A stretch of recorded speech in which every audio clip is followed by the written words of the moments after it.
दोस्तों, उम्मीद है कि आप लोगों को मेरी कहानी वीडियो पसंद आ रही होगी। मेरे आज की कहानी का शीर्षक है मेरा बलम है जादुई पिया। तो चलिए शुरू करते हैं। बिलासपुर नामक गांव में एक विवाहित पति पत्नी रहा करते थे, जो कि बहुत सुखी जीवन व्यतीत कर रहे थे। उनको सभी कुछ था, पीने को पानी, खाना, सोना, सब कुछ था।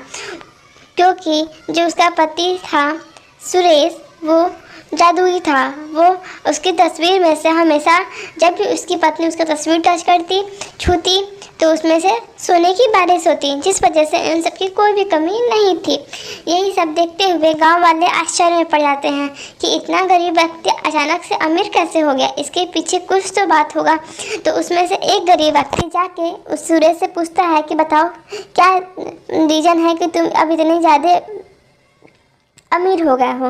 इस पे सुरेश बोलता है, तो भाई मैं तुम्हें बताता हूँ।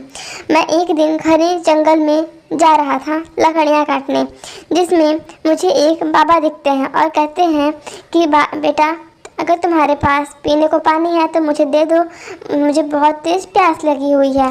तो मैं उन्हें पानी पिला देता हूँ। फिर वही बाबा मुझे कुछ दूर में फिर मिलते हैं और वो मुझसे फिर पूछते हैं, बेटा अगर तुम्हारे पास खाने को खाना है तो मुझे दे दो। फिर वो खाना दे देता है, वो खाना खा लेते हैं। फिर आधे रास्ते में जब मुझे सुरेश को भूख लगता है तो मेरे पास खाने और पीने को कुछ नहीं रहता है, तो मैं तब भी अपना लकड़ियाँ काटने ही चला जाता हूँ भूखे प्यासे। ये सब बाबा दूर से देखते हुए कहते हैं, बेटा तुमने अपना खाना पानी मुझे देकर अभी भी तुम लकड़ियाँ भूखे पेट बोल रहे हो। मुझे एक भी शब्द बुरा नहीं बोले कि ये बूढ़ा लेके चला गया मेरा खाना, ऐसा वैसा मुझे तुम कुछ भी नहीं बोले। मुझे ये बहुत अच्छा लगा, तुम्हारा व्यवहार मुझे बहुत ही पसंद आया। मैंने दूर बैठ के तुम्हारी एक तस्वीर बनाई है, तुम इसको घर ले जाओ। बस मैं वही तस्वीर घर लेके आया हूँ और मेरी बीबी जब भी उसको छू रही है तो उसमें से सोने निकल रहे हैं। इस बात पे पूछता है कि तुम्हारी बीबी के छूने से उसमें से सोना क्यों निकल रहा है?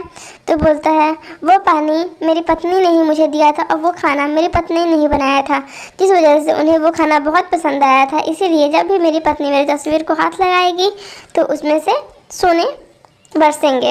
इस पे वो आदमी बोलता है, ठीक है तुम मुझे बताया, मुझे अच्छा लगा, अब मैं भी यही करूँगा। और वो भी चले जाता है, ऐसे ही करता है, लेकिन उसे कुछ भी हाथ नहीं लगता है।